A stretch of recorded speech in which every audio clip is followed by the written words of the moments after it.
everybody, I'm Tom Vassell, and welcome back to Week in Review. It's been a bit. We've been moving our studios. We still have a lot of work to do, but we're now located here in Fort Myers, and we're doing Week in Review. You're going, what is this show? I've never seen it before. It is a short video where we give very short descriptions and thoughts on all the games and things that we've played over the past week, and then we tell you what we think about them. If you want to see more, then you just click the links in the description and you'll see the full video. Hey everybody, Z Garcia here. Here's what I reviewed last week. So I did Deep Regrets, which I rated a 6 out of 10. This one is a very tongue-in-cheek, very silly, very light-hearted fishing game that has a fantastic look, but the gameplay does leave a little, a little something lacking, a little wanting. I wish that there wasn't so much luck, that the game was a little streamlined, that it wasn't so procedural.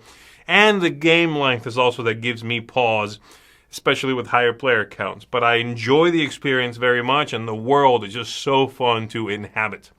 I reviewed Butterfly Garden, which I gave a 7 out of 10 to. This is a reworking of a previous game from Reiner Knizia called Indigo. Now it's got a lovely look and used to as well, but it also has a nice theme with butterflies, whereas the game is really an abstract game. Very approachable, a great game for families to play as long as you don't mind a little meanness, and a really interesting 3-player setup especially, in which you kind of share some combined bonuses and might momentarily help each other out. So really neat, clever, very, very simple. Just a little lucky and sort of by the numbers as well. Nothing revolutionary. I reviewed Res Arcana Duo, which I gave an 8 out of 10 to. This is a 2-player only version of Res Arcana and an expansion to Res Arcana.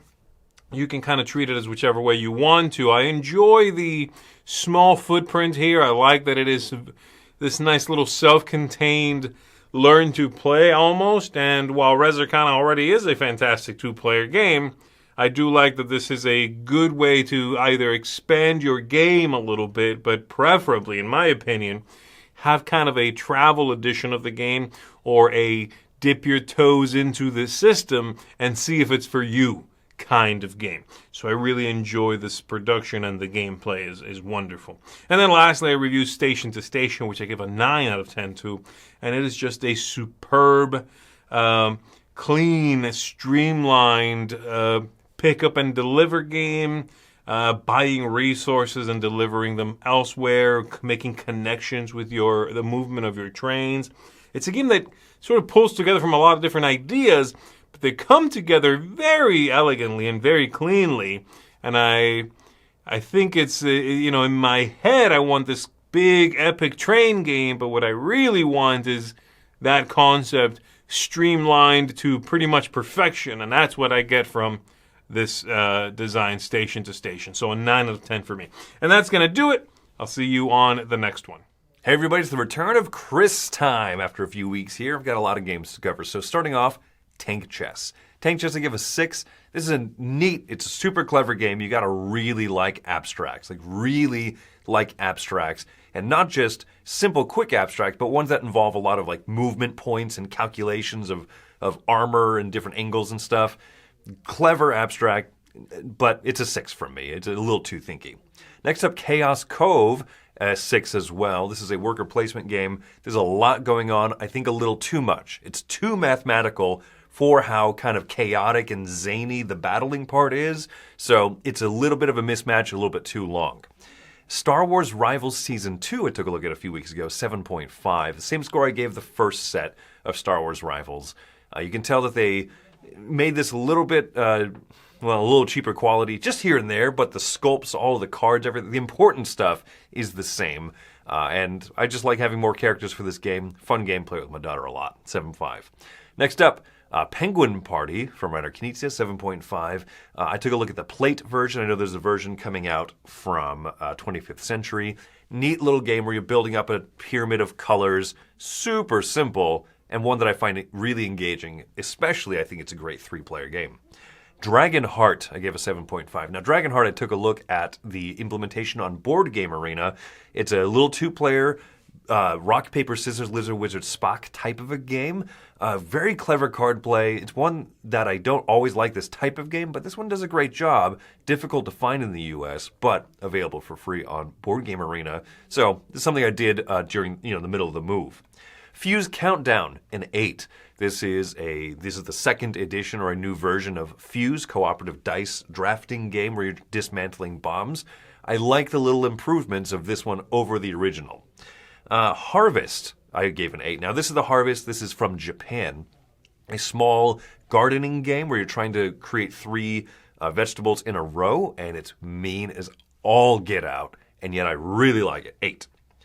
Battle for the Deep, this is the Axis and Allies powered game set in a fantasy underwater universe here. In 8, this is, I like the factions, it's a lot smoother, component production. Everything about this one is better than the G.I. Joe one. This is the one to check out if you want a 90-minute Axis and Allies inspired game, kind of like Nexus Ops.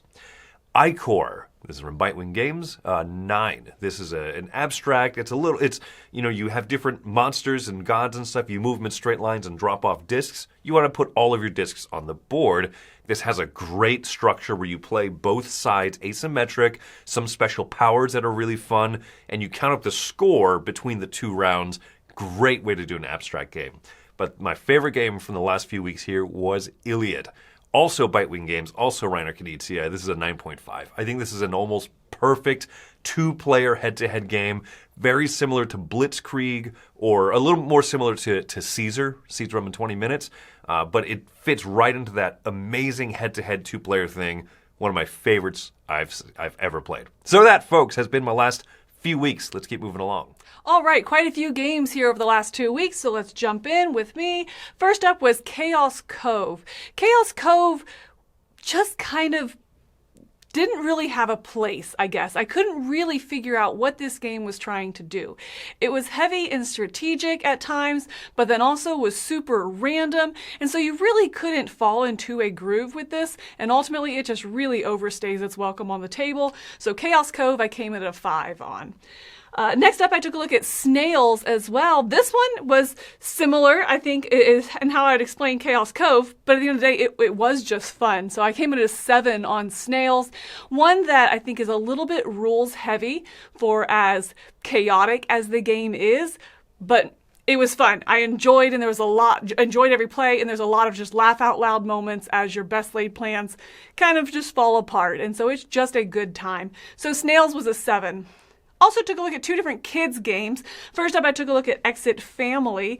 This is in the Exit series of games and was specifically designed for families, and I thought was a little bit young in the story, but then on the other side, the puzzles were a little more geared towards older kids.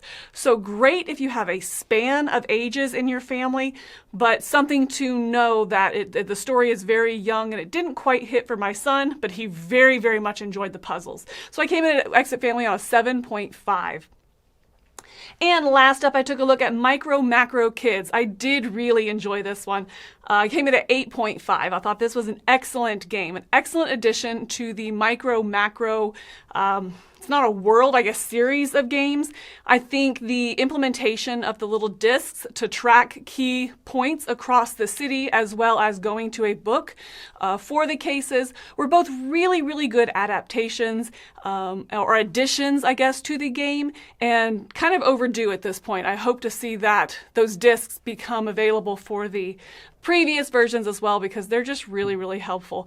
My son really enjoyed this one as well. Not as much as Micro Macro, the original Micro Macro, so I do think that this one scales a little bit younger in the difficulty of the cases, but a fantastic jumping in point for families with kids ages 10 and under, I think. So Micro Macro was an 8.5. That's going to do it for me. Let's keep going. Hey everybody, I'm Joey Evans, and here are the games I reviewed this week. First off, with Camilla, I took a look at Micro Macro, a kid's version. This one is good. It's good. I think what it adds for me is those little chips that you put down, and so you can kind of see the progress of your story, where the different clues are, and that really gives a nice addition to that. A little bit of a smaller map, but I did enjoy it. I gave it a 7.5. Then Deep Regrets, I was excited about this. This artwork is incredible, but the game is uber random. but I think it's still enjoyable to play once or twice. I think it can get a bit long. Came in at a 6 on that. And then Tank Chess. This is surprising. This game is exactly what I wanted it to be. But it can be it's very abstract, and you can lock up in a lot of the choices in it. But I think some people will love this game. So if you're interested in this, Tank Chess sounds good. Give it a try. I did give it a 6, but I can see how people would like it a lot more than I did. Then Butterfly Garden. This is a family weight game. And because of that, I came in higher at an 8 on this. This is fun. It's like you just put down paths. You grab a new path. Butterflies fly around. It's pretty simple to teach. In 5 minutes, you teach it. You're playing. You can play this with adults or families. I think it's a great addition to your family library. This is a light game. Enjoy it. But those are the games that I reviewed this week. Hey there, everybody. It's Mike DeLisio, and it's been a while since we've done one of these weekend reviews, so I've got 11 different games to cover. I'm going to go very quickly. I'll go in order from the lowest score to the highest, but I got to tell you, not a single stinker in this bunch. Every single one of these games is recommended. Starting off with Figment, which I gave a 7. Figment is a re-implementation of Wolfgang Warsch's Illusion. It's just done in a cooperative mode now, so I think that's interesting, and recommend it. 7. Next up, we have got Tonga Bonga, which I also rate a 7. Tonga Bonga is an older game, a racing game where you are moving your ships going from island to island, trying to get there before other players. This is a new addition by Plate Games, the Korean publisher, and it's part of their L-Board series. It's a pretty cool game. I like the way that you kind of set up your hiring of your different crew. Very cool. Third up is Ravel, R-A-V-E-L. This is a completely abstract solo puzzle game. I'm giving a 7.5. This is from publisher Impatience, who mostly known for the Oniverse series of games. This is a different designer, and it's a really clever dice manipulation puzzle game. It plays very quickly, very small table space. It's a nice little brain teaser to get you going. It's not the most substantial of games, but it's a lot of fun. That is Ravel. Next up, we've got Sardinia, and this is an 8. I'm rating this. This is another game from Plate Games, another re-implementation of an earlier game from Stefan Dora. This is an area majority game, and it's one of those games where everyone is starting with the same deck of cards that let them trigger characters. They're all character cards that will do different things. They may let you put a boat out on the map, or it may let you put troops out, things along those lines. But it's a really clever system where each of the scoring areas are going to be kind of determined by flipping over cards. So you don't really know with more than maybe one round of notice what's going to be scoring next. So I really like that a lot. Next up, we have Ichor, which I'm rating an 8 as well. This is a new 2-player game from Reiner Knizia, an abstract game, and Bitewing Games publishing it. A gorgeous production, a really solid abstract game where it almost has a chess-like look to it, where players are facing off against each other, and you've got a series of characters that all have powers. You have kind of standard movements that you can take, and then once per game you can trigger the ability of that particular character, which will usually give you some kind of a more powerful movement option. Really fun game, great production. Up next is another Reiner Knizia game. This is Butterfly Garden, which I also gave an 8 to. This is a Korea Board Games production that is being brought over to North America by Capstone Games. It's a re-implementation of Indigo, which was a purely abstract game where you are placing tiles that have kind of meandering paths on them. And in the original game, you're moving a glass bead along one of those paths. In this game, you're moving a butterfly. But the idea is that you're trying to get the butterflies to come to your flower beds by placing out the tiles in strategic ways. Very solid game. Up next is Vivo, which I'm also giving an 8 to. Vivo is a very adorable trick-taking game, very charming. I love the art, I love the theme, but I also love the way the game is played, where depending upon which type of song you're performing that round, you can play out your cards differently. It may be a strictly must follow, maybe a strictly must not follow, it may be conditional. 2 winners per trick. Really cool game that is Vivo. Up next is an expansion to Stroganoff. This is Stroganoff Turkan, which I'm giving an 8.5, a seal of excellence for this. Seal of excellence for this and every following game. It's a modular expansion, which I tend to like those a lot. It does not add too much, but what it does add is very interesting, and you can choose to add any or all of those expansions. Up next is Iliad. This is the other 2-player abstract game by Reiner Knizia and Bitewing Games. I like this one a bit more. This one is tense from the very first play. You are playing out tiles onto a shared grid board, and when a row or a column is completed, you're going to be taking 2 scoring tiles and giving them to both players. A lot of times they're going to have, a positive and a negative, and so whoever wins it will take the positive and stick the other player with the negative. It has a little scoring twist, which is typical to Knizia, where you have to have all of the gods present in your scoring pile. Really, really fantastic game. Up next is Peacemaker, Horrors of War. I'm also giving a 9 to this.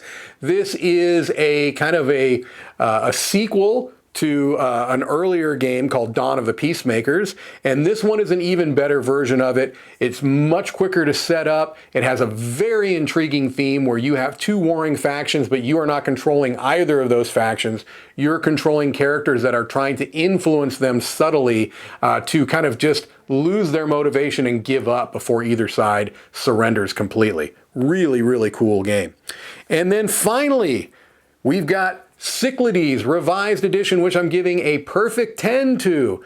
Yeah, I don't give out a lot of those, and I really always loved Cyclades, the original version of the game, but I never played with any of the expansions. I always just played base Cyclades. I had heard really good things, particularly about the Titans expansion, and so what this version of the game does is it takes the base game and it adds in some elements from both the Hades expansion, but mostly from the Titans expansion, and it is just a fantastic, fantastic Euro game. It's got elements of troops on a map, but it's driven by this fantastic auction system, which I've always loved. And now, with those added elements, this is the only version of Cyclades that I want to play. All right, there you go. Lots of games, but that's going to do it for me. This is Mike DeLisio. Okay, for me, I did a look at the new Mystery of the Abbey from Mojito Games, and while a mojito might be a delicious drink, this Mystery Abbey is a mess. Bad components.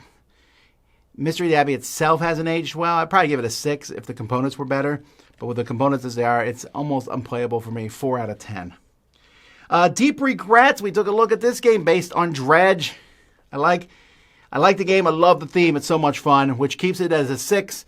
But I can't go higher than a 6 because there's just so much luck. The game there's just dollops of luck everywhere in the game. It's interesting and fun-ish for a bit. 6 out of 10. Snails! This is a game based on worms, where you're shooting back and forth. It's crazy, idiotic fun, and just very entertaining as you program your snails, move around, and shoot at each other. 7 out of 10. 21X. This is poker meets algebra. Yeah, so very few people are going to enjoy it. But I did, and gave it an 8. I also took a look at some new coins from Moedas from Brazil, metal coins for stuff. They are the best. I love them. I'd give them a 9. And then I did some blogs from Mexico. I did 45 games in 13 minutes. I talked about a whole bunch of games at one time. We did our top 10 games to play at weddings and a lot of other videos. So check them out. Thanks for watching Week in Review in the Dice Tower. I'm Tom Vasel. We'll see you next time.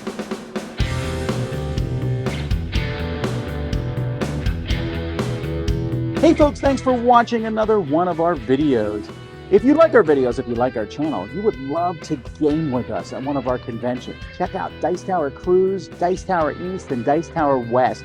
Fantastic conventions where we play games with wonderful people, a humongous library, and lots of other events and stuff. Also, don't forget to check out our channel, like and subscribe. I'm Tom Vasel.